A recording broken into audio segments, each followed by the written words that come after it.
Okay, welcome to my final presentation night. My name is Bria Garner, and for those of you that don't know, this is for ISM, and ISM is an independent study and mentorship where we get to choose a profession, and we get to interview people and find a mentor and shadow them to see if we want to do this profession. Success is a journey, not a destination. The doing is often more important than the outcome. This was a quote from Arthur Ashe, and I thought that this was a good quote for ISM this year because at the end, a lot of people may choose not to do the profession that they originally chose to study, but the success is really their journey because they learn something about themselves either way.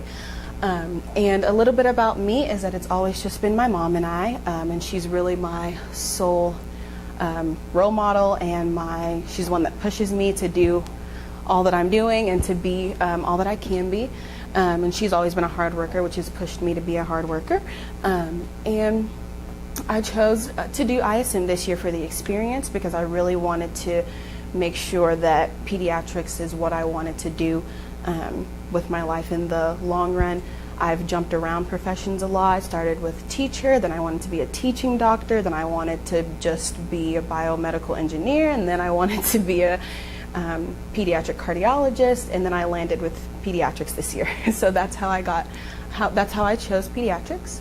And the reason that I chose pediatrics is because I've always loved kids. I've always wanted to work with kids. My grandmother was a caregiver, and that's what she did. She helped kids, and I was the oldest always, so I was always there with her to help her, and I really loved just being there and being around kids and being able to help.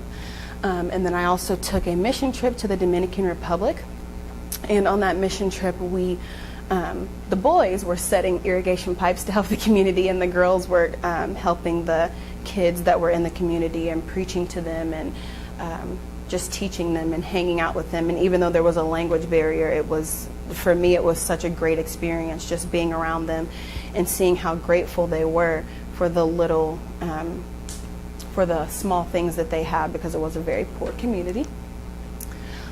So at the very beginning of this year, we did a career outlook assessment. And for me, that was that was nice to see, because it's good to know that the world is never going to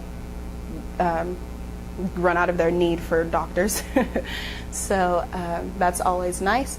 And I had interviews. I had to do cold calls where I just called people and asked, hey, would it be okay if I came and interviewed you?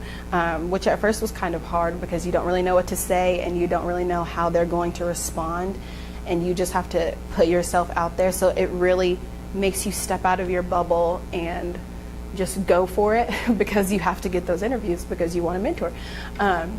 And so from them I learned a lot about empathy, and that you really need to be empathetic with the parents as well as the children, because the parents want someone who can relate to their children on a deeper level, and someone that their children is comfortable around.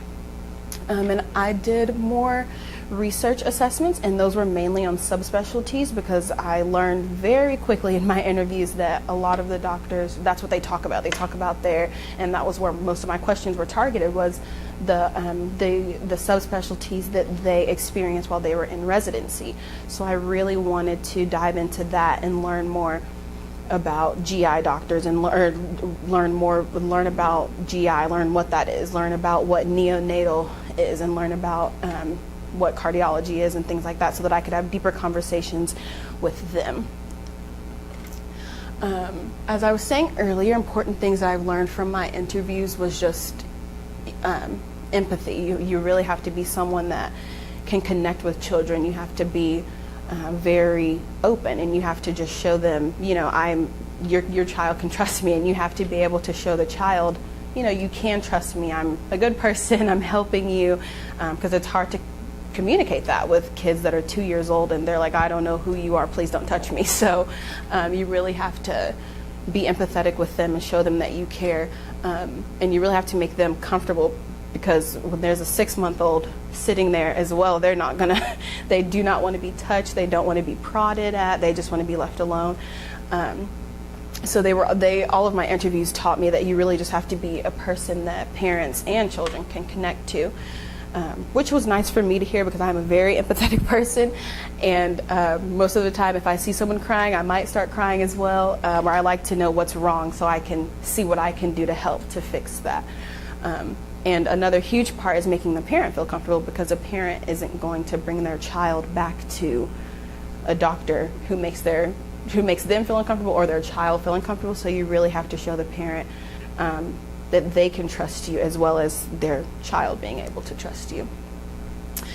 So I had 4 interviews, and it was really hard for me to get interviews because a lot of doctors are extremely busy, believe it or not, and they have more things to do than sit and wait around for students to call them and see if they can be interviewed.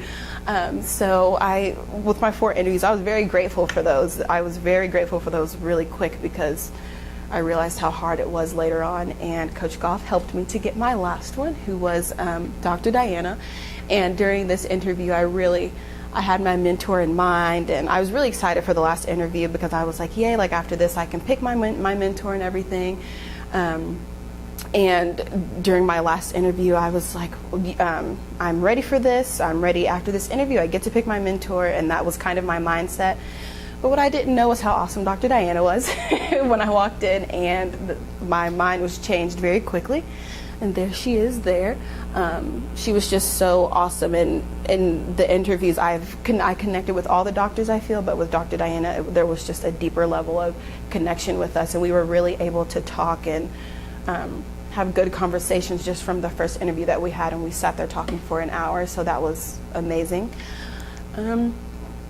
And with our mentor visits, I was able to shadow patients immediately. I walked in the first day after asking her to be my mentor, and she said yes, and she immediately let me shadow patients with her, and it was something I did not expect it at all. I just expected to come in and we talk about the mentor handbook, which we did, and just kind of talk through things, but she was just ready for me to jump in and shadow patients with her, which I was so grateful for. And some awesome things that she let me do with her is look at an ear infection. So I got to see the differences between what a normal ear would look like and what an ear looks like when it has an ear infection. And I also got to see a patient that had an extra pinky toe, which was interesting because a lot of parents freak out when they hear that, which it is something to freak out about because you don't want to hear 10 fingers, 11 toes. But she let me know that I mean, if you're not looking for it, you can look right over it and you don't even notice it at first because it looks so normal. And that was very interesting to experience. And then we also, I got to go with her to the nursery, and I would have to say that going to the nursery with Dr. Diana is probably one of my favorite things to do, because when I first get there, she's with patients, and it's busy, and she goes from room to room, which is amazing. But then when we go up to the nursery, we kind of have to slow down, and we have to look at everything on the newborn. We have to look at absolutely everything: their eyes, their ears, their nose, the reflexes that newborns should have. You just have to examine them thoroughly to make sure that everything is okay with them, and it's nice. It gives you a moment to breathe and to say, okay, like I have to focus solely on this. And I really liked that aspect of it, that you get a change of scenery and that you get to do something the same, but also so different because you're focusing so much more just on this newborn to make sure that they're perfect.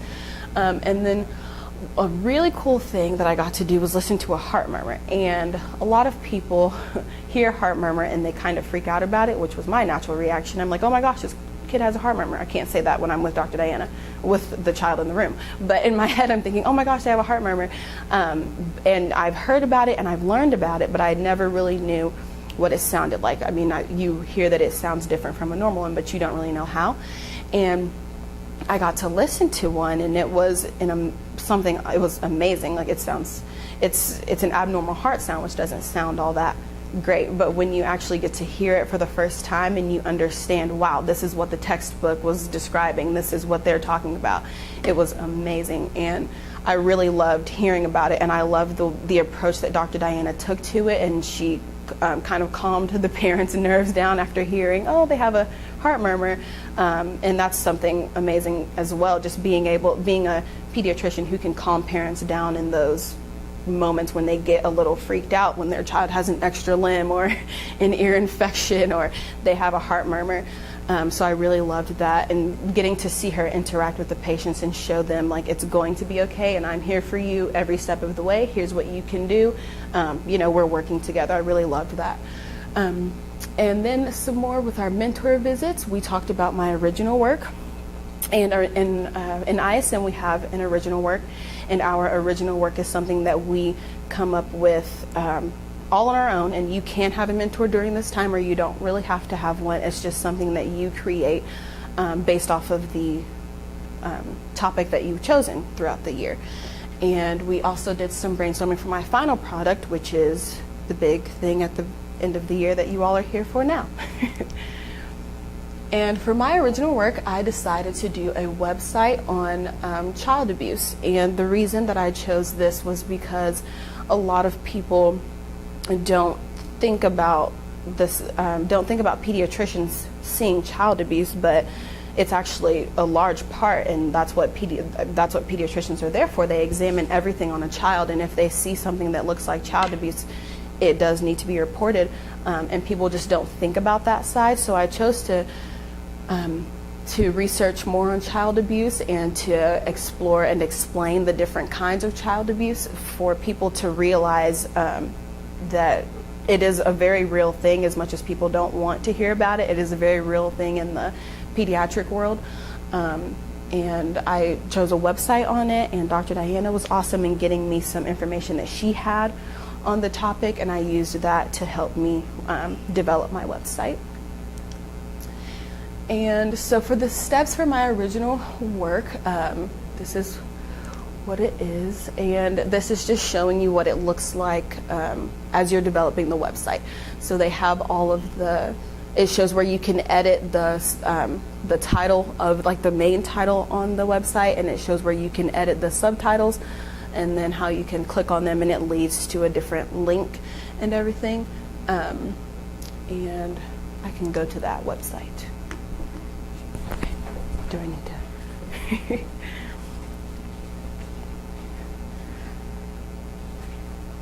Sorry, I forgot it was there. Okay. Here we are. So here's my website. This is the home page when you first go to it. And then this just shows different types of abuse and the links to the information that Dr. Diana gave me. And it just shows, it's a little bit about the topic at the top, and then you can go to the website to read more about it. I really wanted to create something that was easier for parents to read and easier for them to see, so that they could really understand what child abuse is. And throughout talking with Dr. Diana, I learned that actually child abuse in the state of Texas is defined as if you're disciplining your child and you hit them to the point of them bruising, that is considered child abuse, which was very interesting to me because I did not know that. And I wanted to create something where parents could understand that, and they could understand the extent of abuse, because it does not always have to start with parents. It's not always the parents' fault that the children go through child abuse. It could be something in their daycare or something else that they could be exposed to. And then another page on my website that I made was just the pediatrician's role with child abuse, because like I said, a lot of people don't think about that side and don't think that when you hear pediatrician, you just think, oh, they play with babies all day. You don't think that they see child abuse. So I chose to write a little bit about what pediatricians do and how they help.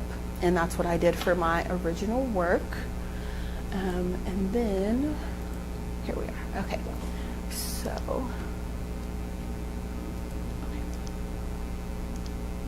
so there was that.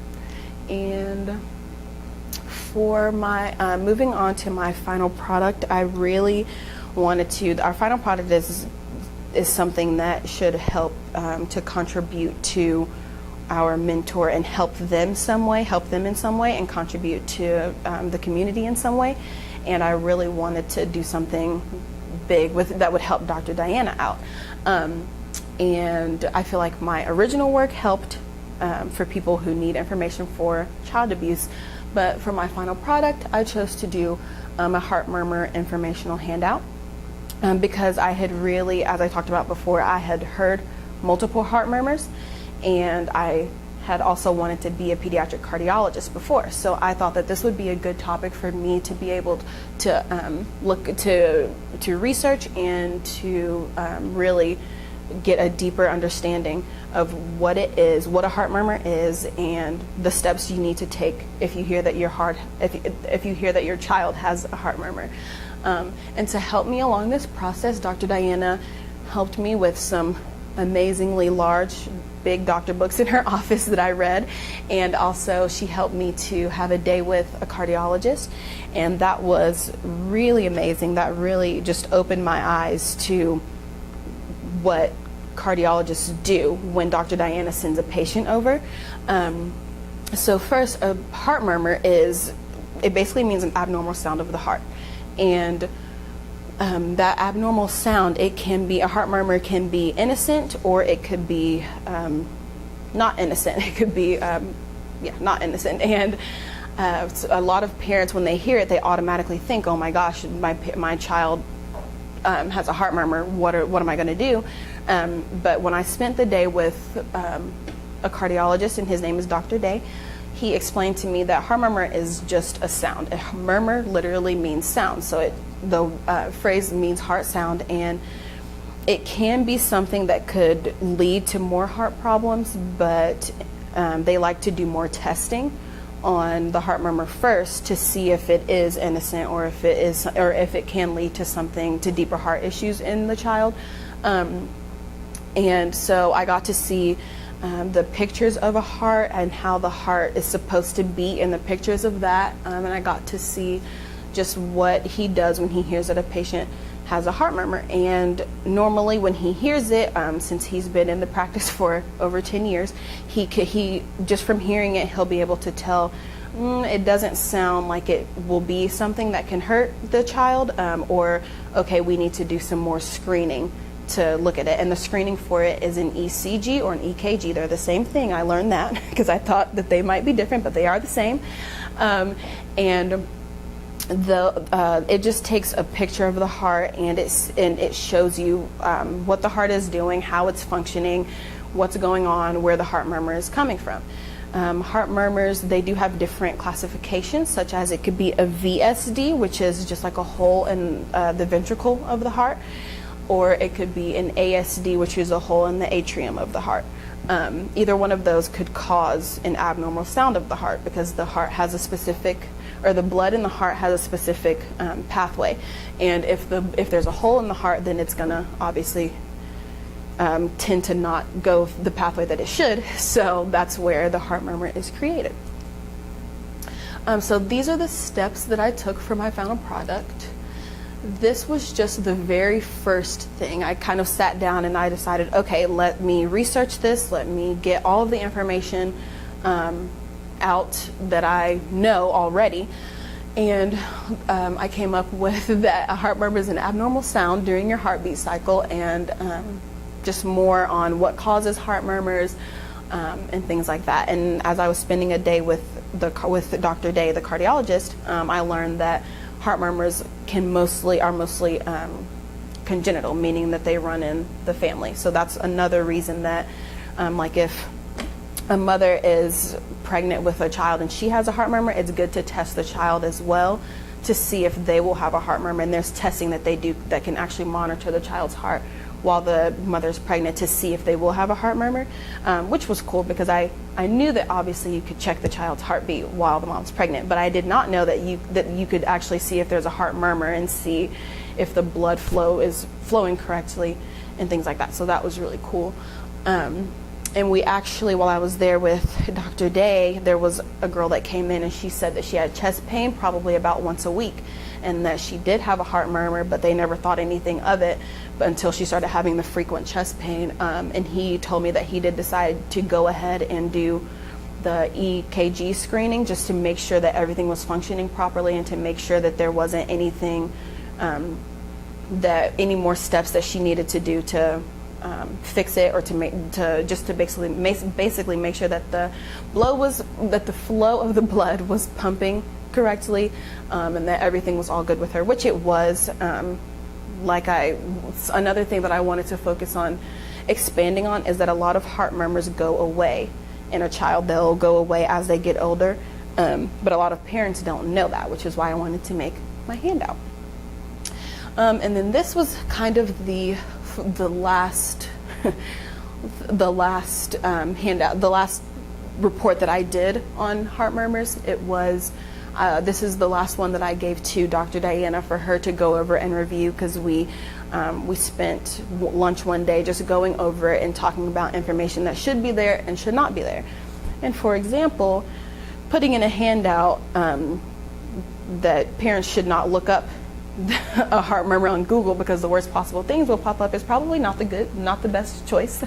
You should not criticize the parents, what they do to research it and what they do to look up heart murmurs. But so Dr. Diana and I talked about that a little bit more, and we just came to the conclusion that at first I wanted to have, which you can see there, paragraphs of explaining what a heart murmur is, and the steps to take when you hear that your child has a heart murmur, and how to talk to your pediatrician about it, and how they can help you through the process of talking to a cardiologist, or if that step does not need to be taken, how to just monitor it and watch it as the child gets older. Because just because a child has a heart murmur and it's innocent while they're young does not mean that they won't grow up to have more heart problems. You really have to watch them as they grow and make sure that they don't have any other issues, such as if they're turning blue, not a good sign. If they're having difficulty keeping up with other children that are their age, that's also not a good sign. Or if they're just having difficulty breathing. Those are things to always watch out for when you hear that your child has a heart murmur, because it could mean that they do have a congenital heart disease or some other heart defect. And whenever you are in the pediatrician's office, that is something that you go over with the pediatrician with. You talk to them about that, and they talk to you about they ask you about how your child has been acting and everything, and they can hear it as well. And if they think, oh, it's just an innocent heart murmur, it's nothing bad or anything, then they can send you on. But if the parent is, of course, still a little bit worried about it, then they can always go to the cardiologist just to get a second opinion, which most parents would want to do. But this handout, is really important to me, because I feel that it really can help parents, and that it really can be something that Dr. Diana can give to her patients' parents in confidence and say, your child has a heart murmur, I'm going to be here with you on this, and here is this handout to show you, to give you more information about it so that you can read about it and you can know what your child is going through and what to look out for. So I was really excited to be able to do this with Dr. Diana, because I really feel like it will help. And on her website, on her practice's website, they do have a list of different things like nosebleeds and asthma and ear infections and just other things that a child goes through, but they don't have one for heart murmurs. So that's also another reason that I chose to do it, because I really thought that it was something that could help. And being able to sit down with her and talk to her about it, and have her feedback on it was amazing for me, because it's like, this is a professional doctor talking to a student in high school about making something that could help her. Like, how is this even possible? So I was very excited about being able to do this. And that's kind of what I was talking about, was that I feel like it helps to show parents that heart murmurs are not always a scary thing, and that it's always good to just have the information, just to know, if you're curious about it, if you want more information about what it is, because people think, oh my gosh, this is an awful thing, oh my gosh, my child is not gonna, are you breathing correctly, and just always freaking out around their child when that's not always the case. So I really thought that this product would be something to show them like it's okay. And we have, the amazing thing about it was that when I was talking to Dr. Day and Dr. Diana as well, we have technology now that can detect those things, and we have technology to be able to see how the heart is functioning and to see what we need to do to fix it. And that was amazing to be able to see that, and I can say in confidence, if your child has a heart murmur, they will be in good hands with the pediatrician and the pediatric cardiologist that they will be seeing. So I really loved being able to work on this with both doctors. And for this year, ISM has helped me. Overall, this whole year has just been an amazing experience. I've loved, as I've said, being able to speak with doctors and having the opportunity as a student to go in and talk to them and get to connect with them on a deeper level, even though I'm not a medical student yet, was something that I had never even thought was possible. But this class has really made it possible for me, and I've really loved getting to do that. And another thing, another way that it's helped me is helped me with time management and being able to manage my time properly and get, because with my final product, it took multiple weeks and I had to plan well ahead of time to get that done. And it just shows me that I really need to, if I'm gonna do something, I need to set my mind to it and sit down and get it done and focus on it. And it showed me that pediatrics is really something that I want to do in my life. At this point, I'm not sure if I would want to do a subspecialty, but ISM has showed me that I do want to be a pediatrician, because I've absolutely loved having a mentor and being able to see what it's like to be a pediatrician, and to see that every day is not the same, and to see that some days are more hectic than others, but that comes with the job, and I absolutely love it. And I think that my ISM journey has been rocky at some points with my interviews and with getting assignments in on time and being nervous about big speeches and everything like that. But it's helped me. It's all helped me in some way. So I have enjoyed ISM this year. For the future, I plan to go on to the University of Mary Hardin Baylor. And I plan to go on to medical school, because I definitely know that pediatrics is the field for me, and I know that this is really what I want to do, whether it is with a subspecialty or not within a subspecialty. I'm really excited just to see what's next, just in life for pediatrics, and what I can do later on in life to help, and how this journey in general has helped me. And a lot of people they would say, wow, like, isn't that a lot of school? Aren't you a little worried about that? But really I'm not, because even rivers know that there is no hurry, and we shall get there someday. Thank you. And are there any questions? This is the